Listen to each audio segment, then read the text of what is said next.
morning. This is Dr. Nicole Duran from Duran Music Studio, and I'm sure you all have done a lot of hard work on your music this year, and you're probably excited to learn more pieces and do them really well in 2022. And as I have been teaching music and also working with other talented teachers in the area, the idea of playing with a metronome has come up often because there's a certain excitement about being able to play fast and having all the notes come out smoothly. And you have to understand some basic things about rhythm and tempo and subdividing before you can really say you're playing with the metronome. Sometimes you might have the metronome on in the background and be playing, and it might not be helping you at all. And then I think you're kind of playing against the metronome rather than with it. But you should use the metronome as your friend to help you work out tiny little technical problems. Before you do this, you have to keep in mind your job as a musician is to subdivide this basic pulse you hear in the background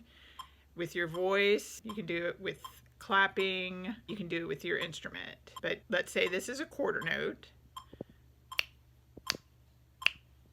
I know 4/16 notes would fit perfectly into that, each of those quarter note beats. Also 2 eighth notes could.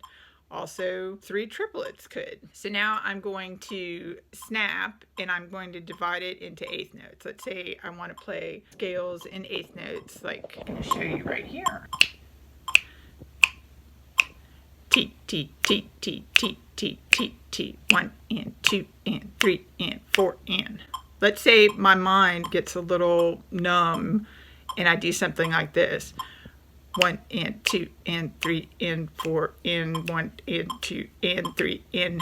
Do you notice? I'm not actually playing with the metronome. So if you record yourself with the metronome and go back and listen, you'll hear it. If you realize your mind is drifting, you need a break, you can take a break, turn it off, turn it back on. You can practice with it for like the first 3 minutes. You can say some of my rhythm practice I'm just going to do on Tuesday, Thursday, and Saturday is to find a really slow practice tempo and then move it up to a medium practice tempo and then move it up to the performance practice tempo. It'll be fun and you can kind of chart your progress with it. So if you have any questions about how to do it, or you want to send me an example of you trying to listen to your metronome or the progress you're making, I'd love to hear it. It's just fun to think the metronome's actually been a blessing in my life and enabled me to have a great technique and play more fluidly and get things to where I want them to be. Thanks for listening. So here's me doing some Monday morning Be Honest with the metronome practice.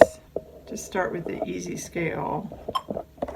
And I remember my instructors in Cincinnati Conservatory saying, why don't you do 60 and then 100 and then 120 as a tempo. Like set a slow tempo, a medium tempo, and a very fast, challenging tempo. So I'll just use that as an example here.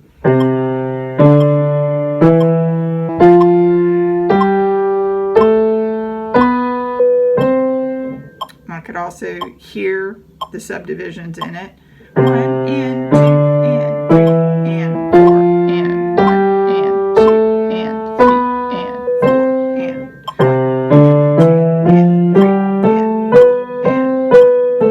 4 and 2 and 3. Now I'll move on to 16th notes. 1 E and a 2 E and a.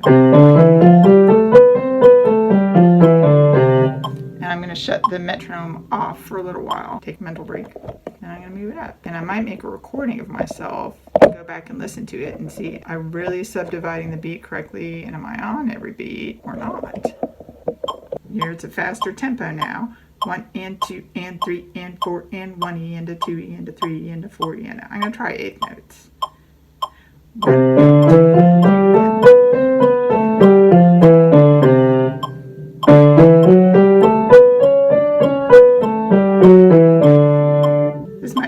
Time for 5-finger scales if I want to really do 16th.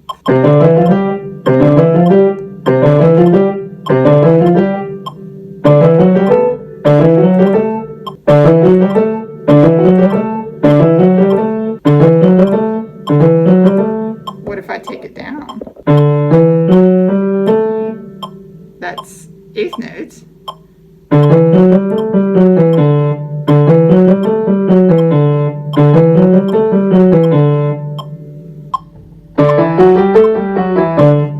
So that's the tempo for this morning. 16th notes at 80. Might be better tomorrow.